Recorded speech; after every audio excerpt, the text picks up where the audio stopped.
All right, we are back here on the podcast talking all about the NBA this week. Joining me today, my buddies from the Sorry Sports podcast. First up, Sean Rose here. Sean, how are you? Doing well, Mike. Thanks for having us on, man. Not a problem. Also here, his co-host. He's called himself the GOAT on Zoom, Tom Bocchino. Tom, how are you? Oh, what's up, man? You can just refer to me as the CEO. Okay. I feel like I have to reiterate that every time. So then why did you call yourself the CEO on the Zoom? Because I'm also the GOAT. Fair enough. I'll let you two decide internally who actually is the GOAT. I don't care enough. Spoken like a true beta. Yeah, and right now we're here. We're going to talk some NBA on the podcast. I know you guys did a big NBA blowout this week, so thanks for taking the extra time to talk more NBA with me. Of course. I mean, Absolutely, man. NBA might be my favorite sport, so I'm always willing to talk it. Yeah, so you just say basketball's your favorite sport. You like to dribble up and down the court? Yeah, I guess I could say that. Haven't played ball in a while, but definitely like watching it. Yeah, I definitely do too. I gotta say, guys, as a Knicks fan, this year's been a lot of fun for me because for once they're actually relevant. Yeah, they are. They're a hell of a lot of fun to watch. I think that's my word that I'm going to use to describe them as fun. Sean's a Nets fan, so he's at another level compared to us, but he's had to suffer for a while, so maybe he's earned it. Yeah, well, we'll get to Sean's Nets in a minute because the Nets, I know, are on the NBA title contention level. We're sort of on the, hey, it's fun, we might make the playoffs level. I think that's pretty cool. The Knicks are where the Nets were 2 years ago. I mean, it reminds me a lot of that 2018-2019 Nets team where the vibes are good on the bench. There's an all-star representative for the first time in a long time. The culture seems like it's changing. And after a lot of dark years, it seems like it's finally a destination where players might want to go. You finally have a legitimate coach. That's what happened to the Nets then. So I think there's a lot of parallels you can draw between the two situations. And, hey, playoff team for the first time in a long time is nothing to be ashamed about. There's a lot of talk about tanking and whatnot heading into a season, but I think the Knicks are in a great spot right now, currently and for the future. Yeah, I think we got to start that All-Stars is Julius Randle. I'm happy he made the team because he's been a dominant offensive force this season. I saw the game against the Hawks and he hit the 7 threes and put up for over 40 points. And Tom, I think it's incredible because beginning of this year, we were saying, okay, we're going to buy out Julius Randle's contract at the end of the year, get the max money for the free agent slot. Now you start watching play this year and how he's fitting with the Thibodeau offense. You're like, boy, this guy's got to be a part of the long-term plan for now. Yeah, you hit the nail on the head there. I was guilty of that, and I've already apologized. Screaming at the beginning of the year about Julius Randle's stifling the rest of this team, taking away the young guys' minutes. We need to trade him for whatever we can get him for. But I've already apologized for it, done a complete 180. He's having an incredible year. And, I mean, comps to some of the greats, right, Sean? Yeah, you said Julius Irving. You said Olajuwon on our last podcast when mentioning him as an all-star. No, he's had an unbelievable year, dude. I mean, Mike, I think it's got to be so fun watching him, right? Yeah. Just leading this team. I love watching this team because in the past they were just so boring. It was like so many random guys who had no NBA future, and people forget Julius Randle's only like 24, 25 years old, so he's still in his prime. He could still get better from this. Yeah, I think he's definitely a piece to hold on to. And the thing with the Knicks is every year you're waiting for the offseason, and the last two big free agent times you expected to get at least one of the guys, and then you come to realize that the Knicks weren't even in the conversation. So they seem to be doing it the right way, as Sean said, kind of like the Nets, where you're building from the bottom up, and you're trying to change I hate the word because it's used way too often, but I think it fits here, the culture. And that's what's going to get you those free agents is having a foundation and a good team, not just waving Madison Square Garden in everybody's face because, yeah, it's every away team's favorite place to play, but that's when they show up here twice a year, not every single game because the front office was such a joke. Yeah, I also think in terms of something I said before on the podcast with the Knicks is the problem they didn't realize for a while is that, yeah, playing at the Garden is cool. Yes, having all the money is cool. But if you're like, say, Kevin Durant, like he was 2 years ago, and you saw that Knicks roster that won 17 games, you could say, why am I going to go there? And even if I can bring a buddy with me, like I'm going to have to do all the work on this team and not be able to win right away because I have to add pieces around me. Whereas with the Nets, it's like, okay, this team won 40-something games. They made the playoffs. Like, I come up, I be the piece that puts them over the top. So if the Knicks are going down that net path, they have a good chance to actually land a big free agent like that in a couple of years. Well, and also too is they are the New York Knicks. I mean, they do have. If the Brooklyn Nets can become attractive for free agents, there's no reason the Knicks can't. And part of why I think that C word culture is so important to say, and I know, like Tom said, it is overused quite a bit, but in this case, I think it's very appropriate. Is that really is what a lot of key free agents, who, especially those who have already cemented themselves as all-time greats or are very cemented in their careers, even after a couple championships, they don't want to go somewhere where they feel like the burden's 1,000% on them. They want to go somewhere where they can hoop and play with, teammates and friends that are of equal talent. And the Knicks haven't had that, and they don't want to deal with the nonsense like Dolan kicking, former Knick greats and fans out of the Garden. So I think the fact that you bring in a worldwide West and you have Thibodeau that's bringing respect back to the team, I think all of that together is a big reason why they're here right now. Yeah, I think also it's a lot of fun as a Knicks fan, too, watching Emmanuel Quickly, who, if it were not for LaMelo Ball, probably one of the favorites to win the Rookie of the Year award. And this is a guy, I remember when he got picked down in the 20s, it was like, oh, this is a waste. You're taking another Kentucky guy. You got to stop with the Kentucky nonsense. They can't play in the pros. And now, like, he's a cult favorite. He's got the floater going. Everybody loves watching him play. I think Tom Quickly's and Birdie's really been a huge difference on this season. Yeah, I couldn't agree more. I mean, I wasn't happy with the pick either. There was a few guys I wanted to take as opposed to him, but he's playing big minutes. And, aside from the fact that he's got the floater game and he's fearless and he can shoot the three, he's experienced beyond his years, and he always makes the right play. And I think D Rose is really going to help those young guys out as well. He seems like he's at that point in his career. Tibbs loves him. So I'm super high on Quickly. I think he's the best point guard the Knicks have had since, Clyde Frazier. Oh my God. That's a Mark huge Jackson statement. Doesn't make that cut for you? No, Mark Jackson doesn't, nor does Marbury. Or Jay Kidd. Well, Jay Kidd's the end of his career when he came here also. Yeah, I mean, exactly. And those guys weren't championship players, clearly shown, right? That's a little dig on those Kidd net years, huh? Yeah, I'm really pleased with the way Quickly's played for you guys. And quite honestly, I think the Rose trade, like you said, it only accentuates his talents because he doesn't have to be the guy, and he is actually playing. He has his former assistant coach there at Kentucky, who's now on the Knicks bench, and you've kind of got this whole Kentucky vibe going, which I think is great because that's where a lot of pros are coming out of. So I think his comfortability level is really high, and I think he's able to just play his game. And again, he's in a great situation where minutes aren't being taken away from him, but he's also not expected to put up 45 every night in order for them to win. So I think he's in a great spot. Yeah, I also don't think that people had thought that he would have been the guy to get the big rookie run ahead of Obi Toppin. And Obi had the injury, obviously. But even the minutes he's played, Obi looks like he can be a useful player in the pros. Yeah, Obi, listen, the guy, maybe he'll make one or two all-star teams at the end of his career. I don't want to put a cap on him as a good rotation guy. I think it could be a little bit better than that. But, I mean, they made the right moves this year with their picks. Obi's going to be a guy that's around for a while just due to his explosiveness and his ability to stretch the floor. But yeah, Quigley's been incredible. Yeah, I to think. say the least. Yeah, Sean. What do you think about what you've seen out of Obi Toppin so far? Yeah, I mean, he's obviously had his up and down so far this year with been hurt injuries too. and trying to get. Well, that's more so what I mean, right? Like he comes in and early on he gets hurt, and so he's not really able to get into a rhythm. And we know Tibbs, he's only going to play about 6 or 7 guys. So if you're not in that rotation, it takes a while to get into that. But he's playing some minutes now, and he looks good. I mean, I agree with Tom. I think he's going to be in the league for a long time, and he's going to be a good player for a while.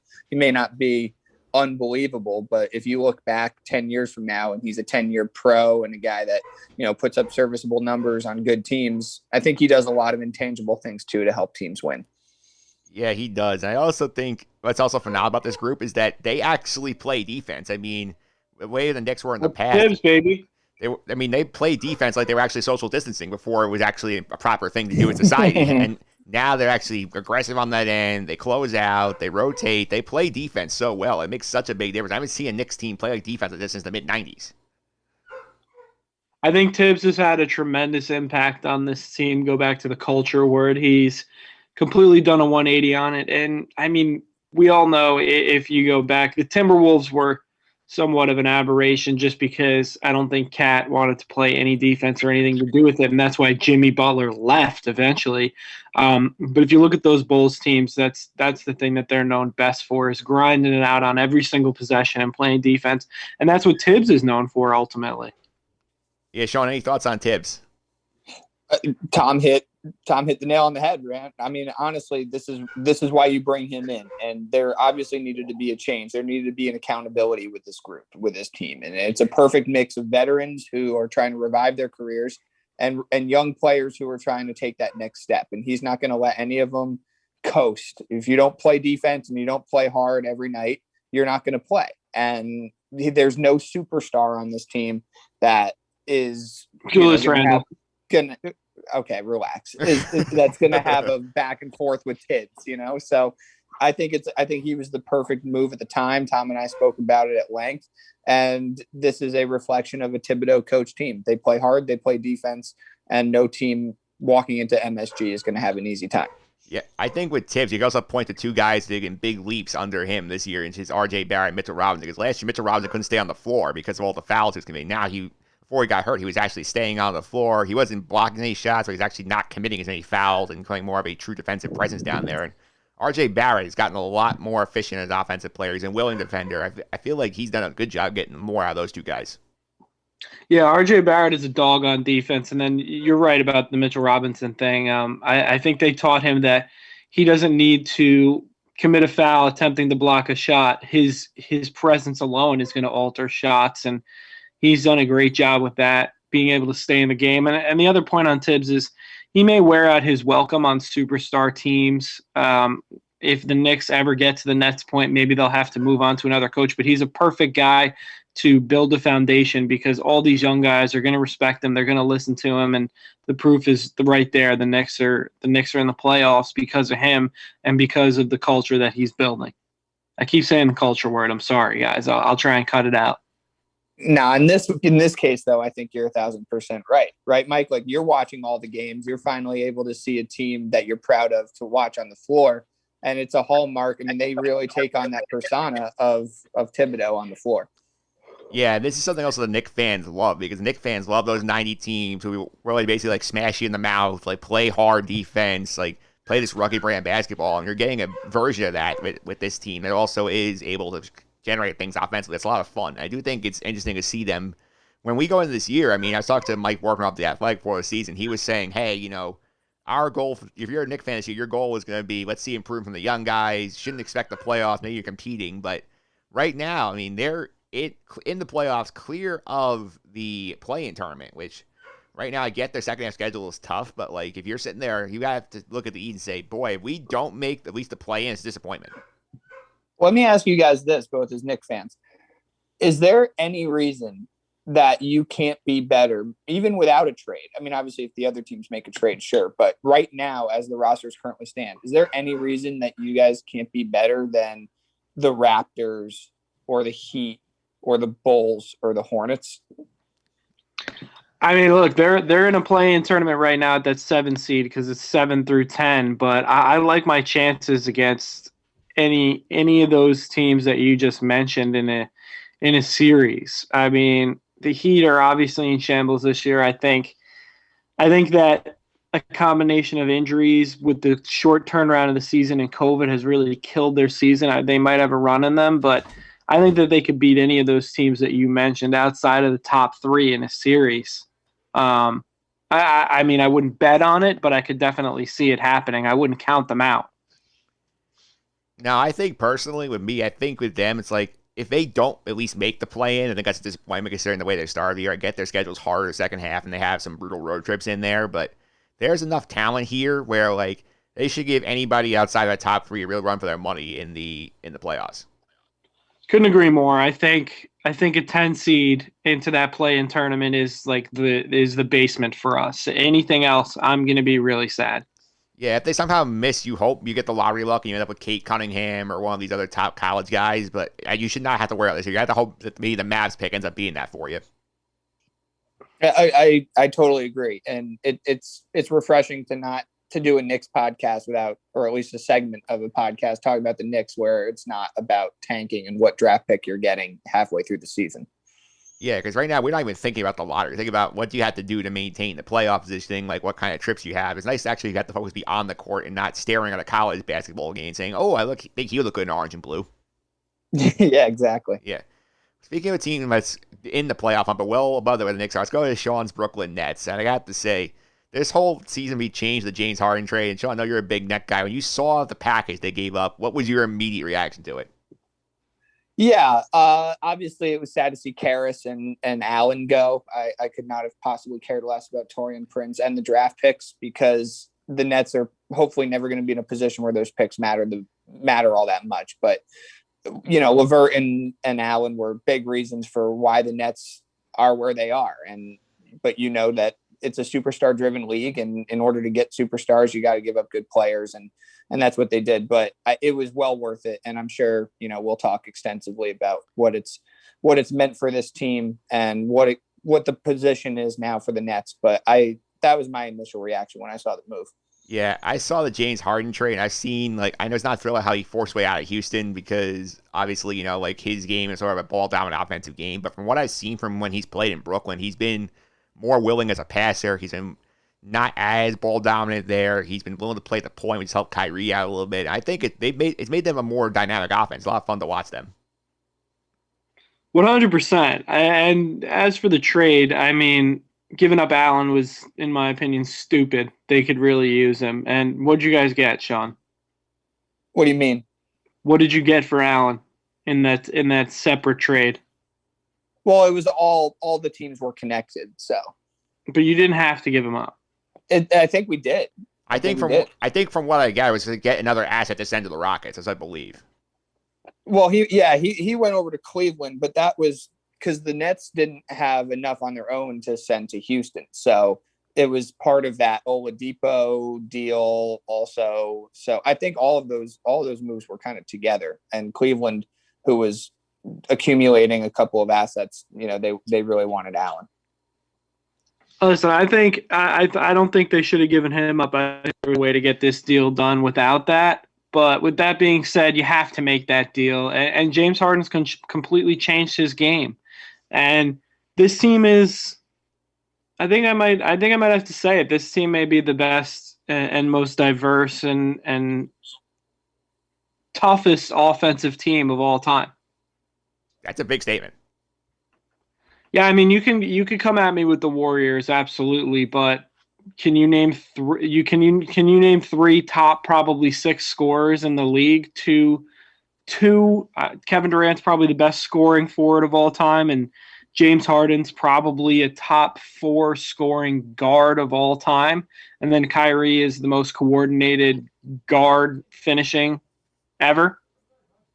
Can you name, you can't name another team like that. And these guys can pick and choose their spots as long as they keep playing together and they don't try and play hero ball. Even the Sixers, I don't see a team stopping this team from going to the finals. And at this point right now, watching how the Lakers are going to play, I don't know if we're going to talk about them later. I think they're the favorite. I don't want Sean to get too giddy over there, but I think they're the favorite to win the championship.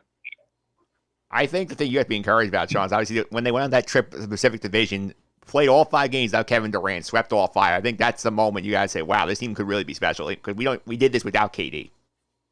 Well, part of why I think the Harden move was so important, and also what I was clamoring for it, as Tom knows, before it even happened. And the reason is I think part of the issue with Houston was he was so worn down by the postseason after winning so many games in the regular season on his own, basically for Houston, that he just couldn't continue that pace up deep into the playoffs. And let's not forget that if they didn't run into the buzzsaw that was the Golden State Warriors, there's a chance that Houston team could have won a title or two.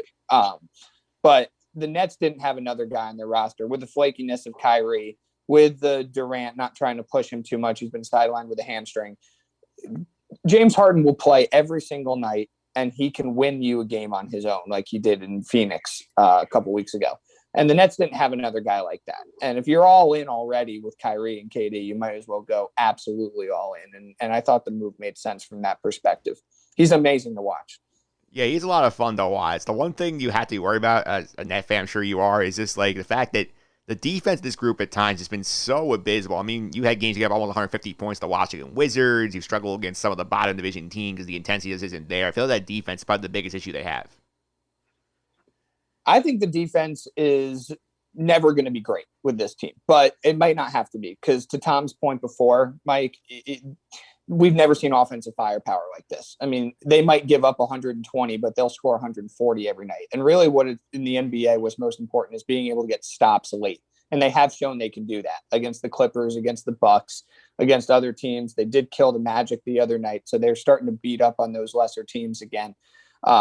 The defense is not great, and it's going to be quite an experiment to see how a team with this bad of defense can win. But really what it's about is nobody can stop them, and can they get one or two stops down the stretch? And they've proven they can do that so far, which is encouraging. I agree with you, and I think getting stops at the end is the only thing that really matters. They're going to be able to outscore any team, like Sean said. They're ratcheting up the defense when it counts and getting stops when it matters. And then they're going to be in the buyout market. I can almost guarantee that they're going to have another 6 fouls on their team from a big man, and maybe even a PJ Tucker as well, which I think should get Nets fans excited because he's a perfect candidate for that. He can guard pretty much anybody on the floor and knock down a corner three, which is all that's going to be asked of him offensively, and he's a ferocious rebounder. Yeah, I think for sure the buyout market's got to be like their go-to. I mean, if you're looking for like a sort of like a rim protector there, I mean, the dream's Andre Drummond. I don't know if they're going to get. I feel like Cleveland may actually be able to trade him and get something for him, but maybe getting like a JaVale McGee, maybe somebody in that weight class where he's saying, okay, here we go. Here's a guy who can defend late down the stretch, because we can't have DeAndre Jordan on the floor in the fourth quarter at this point in his career. So if we can get that guy late in the game, that will help. Yeah, Absolutely. Yeah, go ahead, Tom. Sorry. Go ahead, buddy. Oh, no, I was just going to say, especially when you're talking about who their matchups are probably going to be, which is going through Milwaukee with Giannis and Philly with Embiid. So, honestly, in crunch time, though, I think you're going to see a KD play the 5. You very well might, or Jeff Green play the 5 and something like that.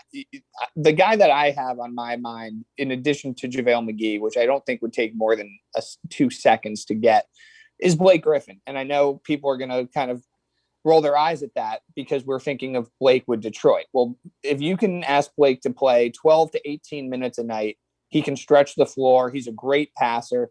And the only issue I have with Drummond, although I would be ecstatic if the Nets got him, is he bought into taking on that DeAndre Jordan role, which is rim running, rim protecting, and hey, we're not running any plays for you. Just kind of go after it on defense and on the boards, because Blake Griffin at this point in his career doesn't have to do that. And JaVale McGee knows his role. So I think the last thing you want from this Nets team is to have somebody that's clogging up the middle. So that takes away from all the playmaking that the Nets have. So I think if you could get a JaVale McGee and a Blake Griffin on the buyout market, I think that's really all the Nets need to do. Tom, Mike, I don't know how you guys feel about that. I feel that might need 100% agree. I feel there might need one more wing defender. That'd be something else I would try to look at. I know they're talking about shopping Spencer Dinwiddie on the trade market to sort of see if they can again upgrade there. I think like you get one more like 3-and-D wing on this team, give you a little depth on that. I think that would help too. Yeah, you could re-sign Roberson or Shumpert. They signed both of them back to 10-day contracts yesterday. You could keep one of them, guarantee one of their contracts to play that perimeter defense if you want.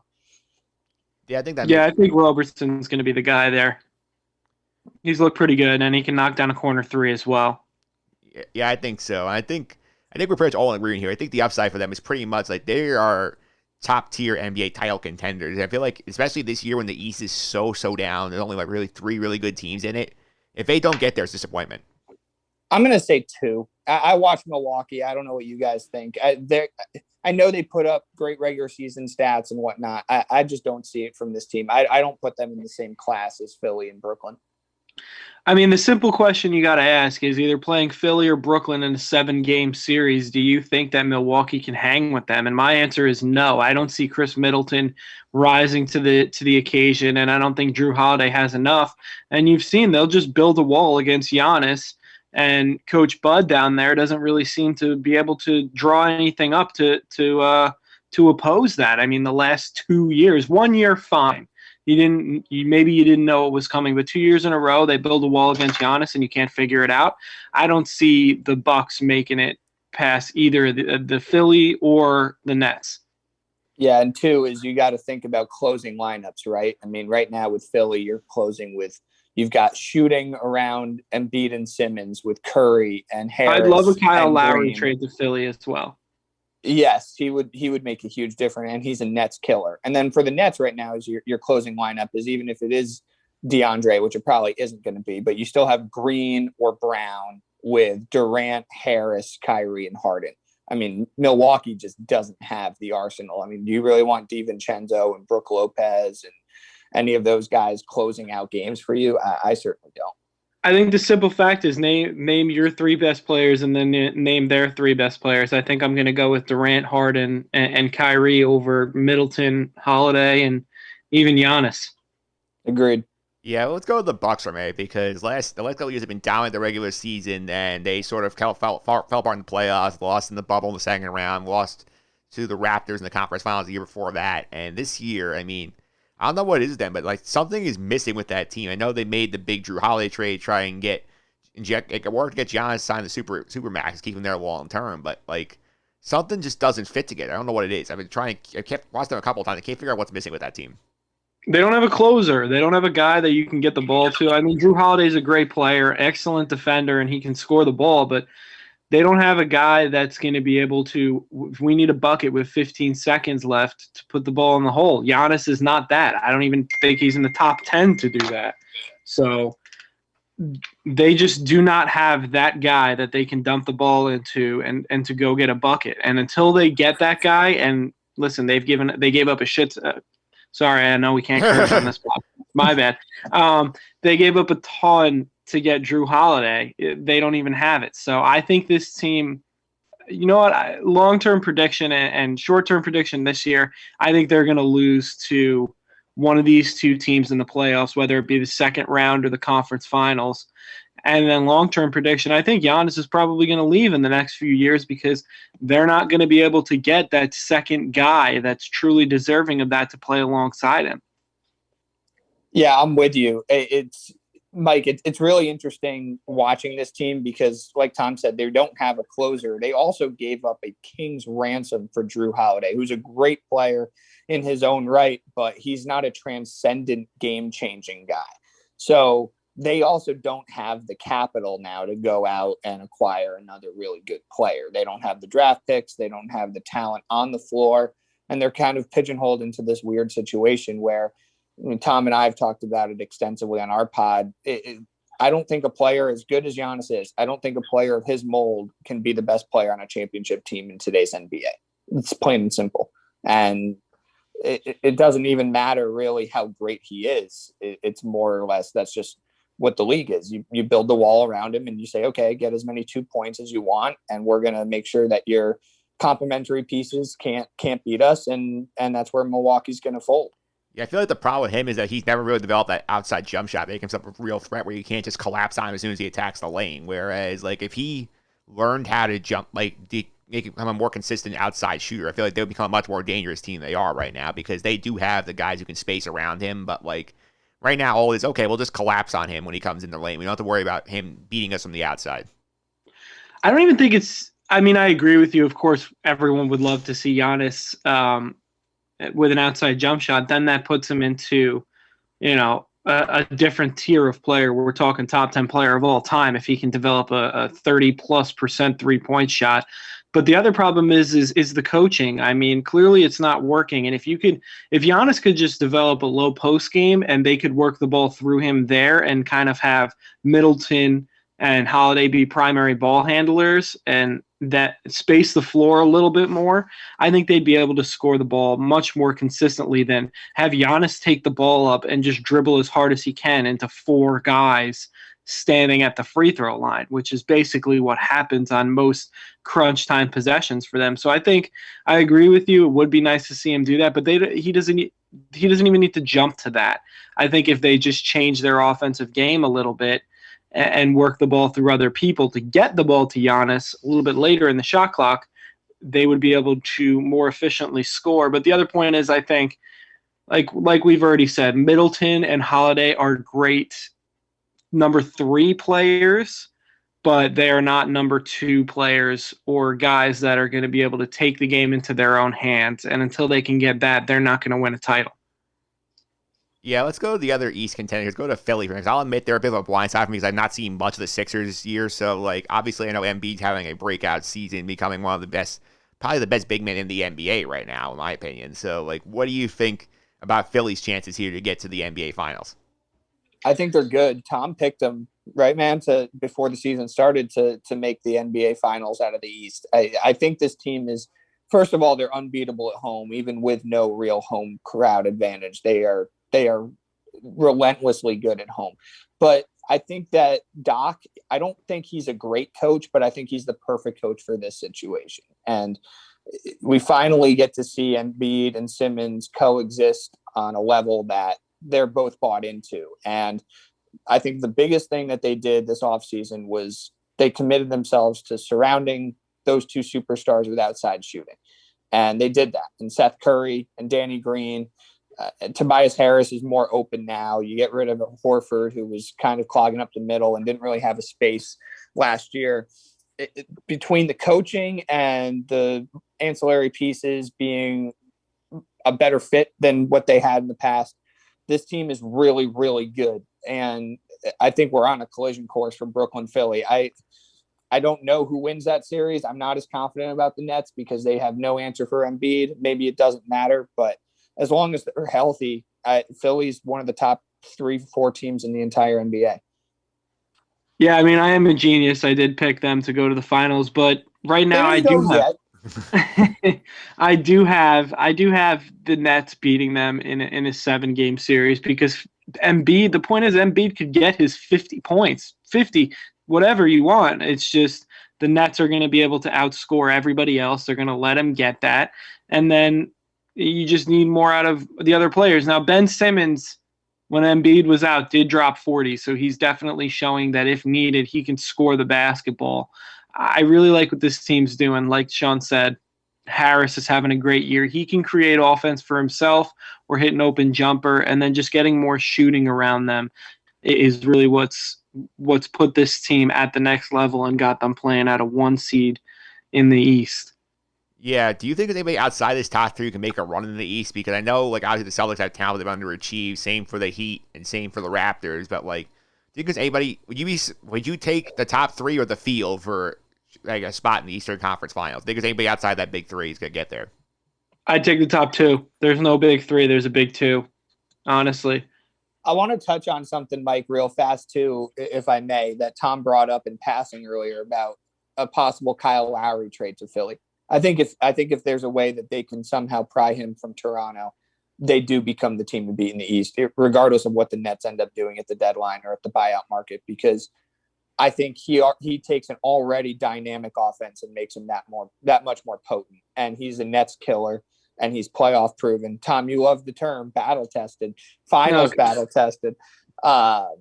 I don't think we should completely dismiss that. I think the next few weeks is going to be very telling for Toronto to see what they end up doing. And Philly, because they didn't go all in on Harden, even though I think that's a weird deal. And maybe upon another time we can talk about what went wrong there. But they have a lot of pieces, including Maxey and Thibault and a lot of draft picks to go out and make a huge move. If they get Lowry, I think that could change it. But yeah, I think it's really just the Nets and Philly.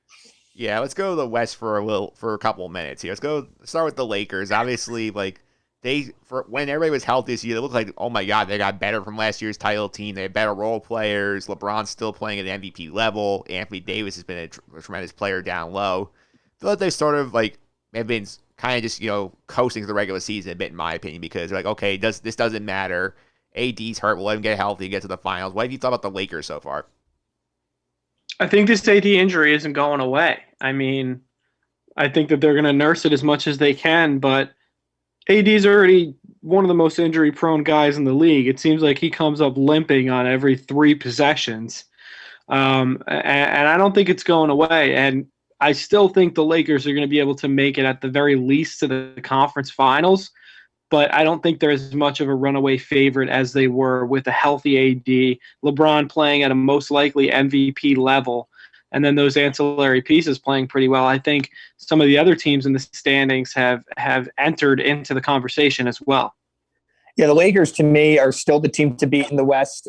Obviously, the AD situation is touch and go, and we got to see how long he's going to be out or how compromised he is once he comes back, if he comes back. But to me, I still need to see more from Utah. I know they've been unbelievable this year, but the rest of the West, I watched the Clippers. There's still something wrong with them to me. I just don't think that they're the team that's coming out of the West, and I can't go against LeBron. So the supporting cast with the Lakers is much better than it was last year, and they were able to get there. So I'm going to still say it's the Lakers, even through this little rough patch that they've had with no AD.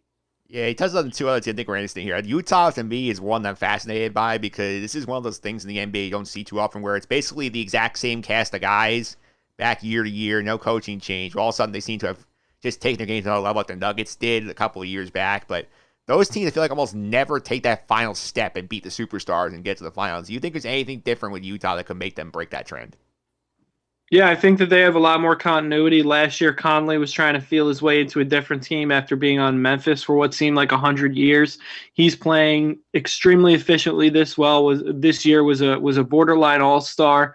And then I think last year, I mean, they were the ones who set off the whole COVID thing. I mean, I don't think I can honestly say I didn't take COVID as seriously, and I don't think anybody else did until Rudy Gobert got it. And it seems like he was the one who really set off this whole social distancing, stay inside, all the quarantine thing. After that happened, the floodgates just straight up opened. And I mean, him and Mitchell were not on good terms last year, and there just seems to be a lot more continuity. Not to mention Jordan Clarkson off the bench this year as the 6th man of the year.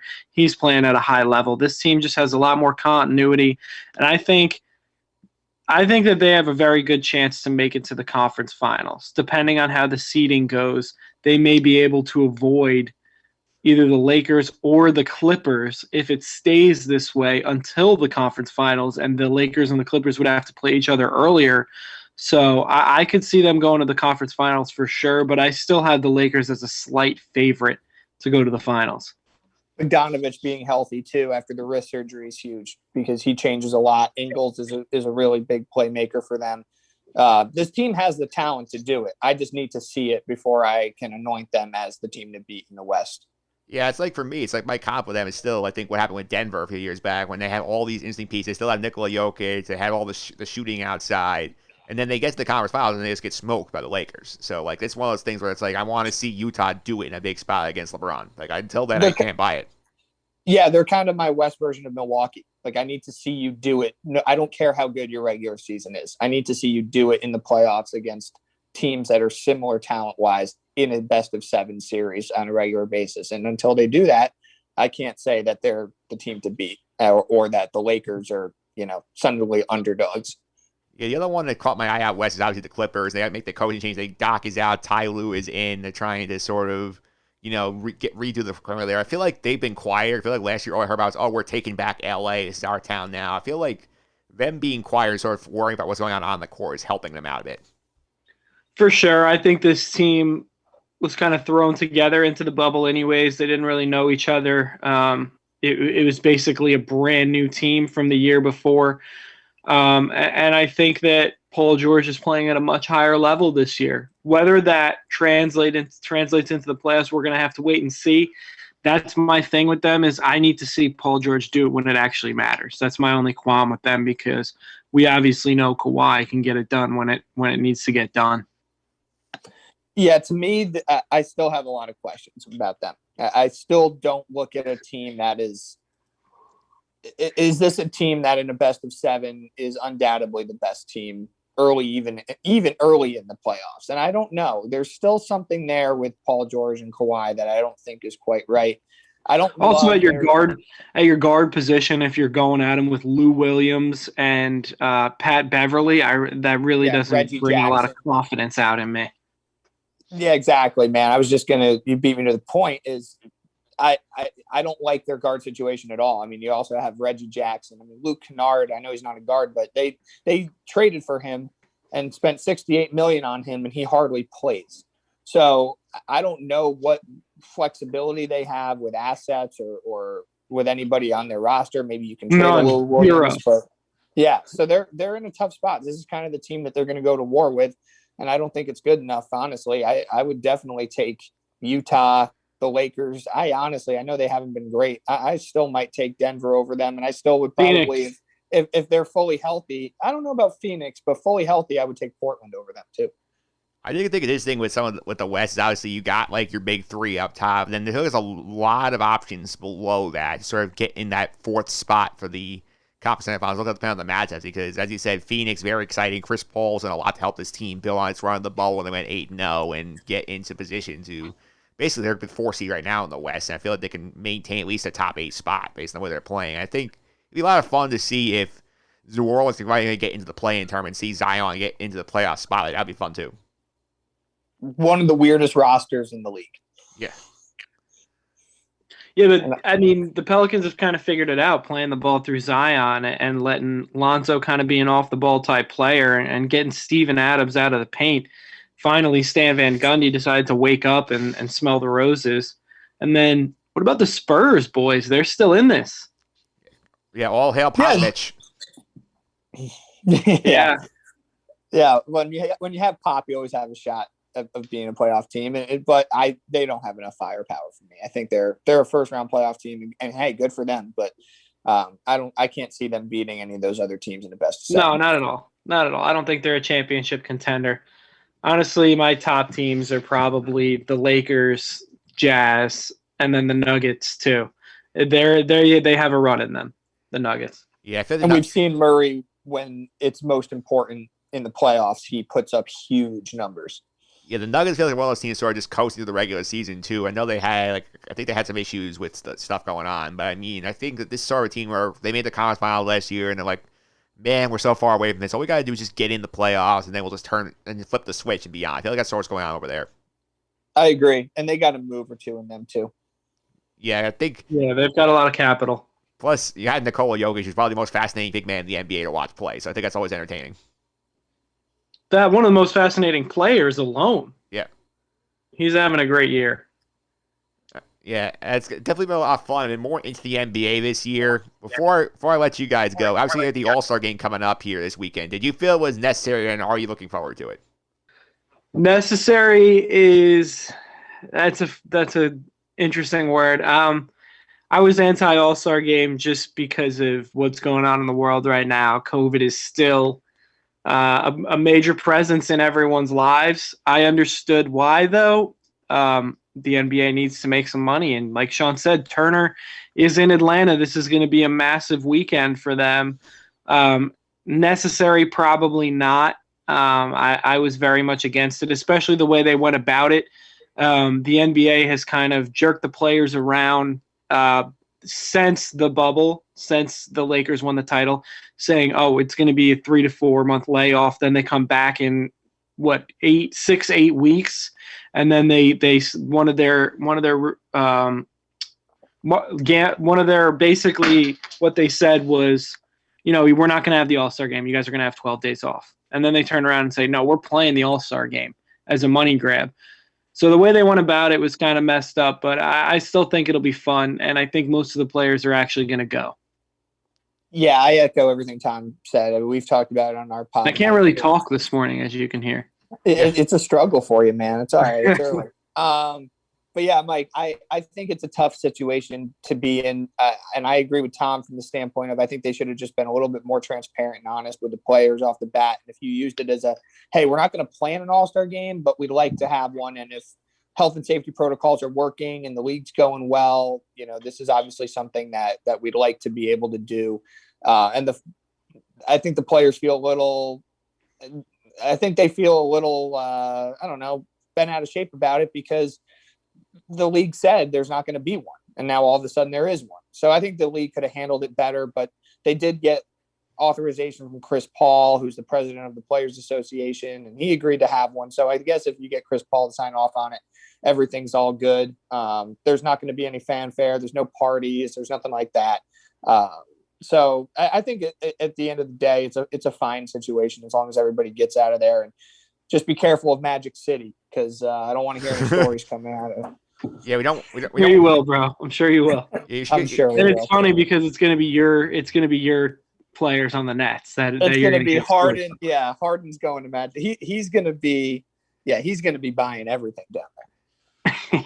Yeah, I think the way that I can understand where the players come from. Right now we have ridiculous COVID restrictions on the road, where it's like you can't leave your hotel room without permission, and then they're saying it's not safe to do all these things, but you want people from around the league to fly down to one state to have an all-star game and risk an outbreak. That makes no sense to me. But I think one thing they're doing wrong with this, I feel like if this is going to be just basically a made-for-TV event, I don't think they care about the 2,000 fans that they're going to have in the arena down there. But if it's going to be made for TV, you're going to do all the skill stuff like before the game at halftime with the dunk contest. Like, you need to try and like come up with a way to get like some of these big guys in these things, and like maybe for the dunk contest, maybe say, hey, like Zion, like we're gonna donate to your preferred charity if you participate in the dunk contest. Can you do this? Not gonna happen, dude. I wish that was the case too, but there's too much at stake, and these teams are treating these guys as if they are absolute gold. And if God forbid Zion got hurt trying to entertain people on a made for TV event with a dunk and the Pelicans fall out of the playoffs, they're just not going to do it. I think that ship has unfortunately sailed. Yeah, that's a problem in my opinion, because the dunk does a made for TV event, and like, yes, it's cool Obi Toppin's going, but like this event has lost a lot of its luster because there's not star power in it ever anymore. Right. Yeah, we're kind of seeing that with the home run derby go that way too in baseball. Like some of the guys will do it once and that's it. You know, the home run derby, though, you have more options for like stars though, because like you'll have like your top guy. Like I'm sure this year Pete Alonso will go defend his title this year. I'm pretty confident about that. But like you're talking like the NBA is like 3 or 4 guys you want to see do it will never do it because they're like, oh, I don't want to embarrass myself. Yeah, Tom, how do you feel about that? I mean, it sucks. I agree with you guys, but I don't think there's anything that's going to change it. I think it started with LeBron never doing it because pre-LeBron, all the stars did it. I mean, Kobe did it and won it at 18. MJ did it. All the big guys did it, but changing of the guard and business decisions have been made, and I don't think we're going back on that. That's why I thought tying it to charity would be the way to get the big guys in it, because you can say, oh, I'm doing it for a good cause, where it's opposed to like, oh, I'm just doing it to help the NBA get paid. I agree with you on that premise, but I don't think it's enough to get them in there because they're just going to donate to their charities anyways. I mean, LeBron's built like 20 schools, so I don't think he really cares about a minuscule $1 million towards his charity. He'll find it somewhere else. Yeah, that's true. And I think it's a good place. I just called $1 million minuscule. Can you guys believe that? Well, I can when you're talking about LeBron. Yeah, true. Yeah, well, they live in a different stratosphere than the rest of us. 100%. I mean, yeah, exactly. I just want everybody to know $1 million is not minuscule to me. It has not been lost on me. I mean, that's good to know. You still have your humility, buddy. I mean, these are the same league where all the players are complaining when they first got to the bubble last year, but the food was not to their standards. So, right. Yeah, listen, the NBA, these players are used to being treated like gold and royalty. That food did look like it sucked, though. What's that? That food did look like it sucked. Yeah, they were kind of like those weird square meals that you would get at like a cafeteria in middle school. Like, not ideal. But yeah, I mean, these guys are used to having everything at their disposal, and it's a weird situation to be in. I think that all of them have learned a lot from the bubble situation and from COVID, and this All-Star game is going to be, it'll be a very interesting experiment to see if teams come out of the second half with health and safety protocols and suspended games or players out of it. Yeah, we'll see what happens there. Hopefully not too bad. I want to thank both of you guys for coming on. Before I let you go, how can we follow you guys socially to keep up with your podcast? Our podcast is the Sorry to Interrupt podcast. I believe you can find that anywhere. And then our website is sorrysports.com. Sorry, guys. I'm really fucking tired today. Oh, Jesus Christ. Stop swearing on his pod, man. My bad. I didn't mean to come in here and just kind of take over. And then you can follow us on Instagram at sorry_sports, and follow us on Twitter at sorrysports. All right. John, you got anything to plug? As you can see, he likes to take over the CEO role. No, that's really it, man. Really appreciate you having me on, have both of us on, and being able to talk some NBA. We love doing it. Yeah, it's a lot of fun. I don't do the NBA too often, but it's fun doing it with you guys. I appreciate it. Of course. Yeah, thank you. All right, that's Sorry Sports, guys. Sean Rowe, Tom Bocchino talking NBA. Up next, I'm going to get into the world of WandaVision, get ready for the finale with Nick Frietta right after this.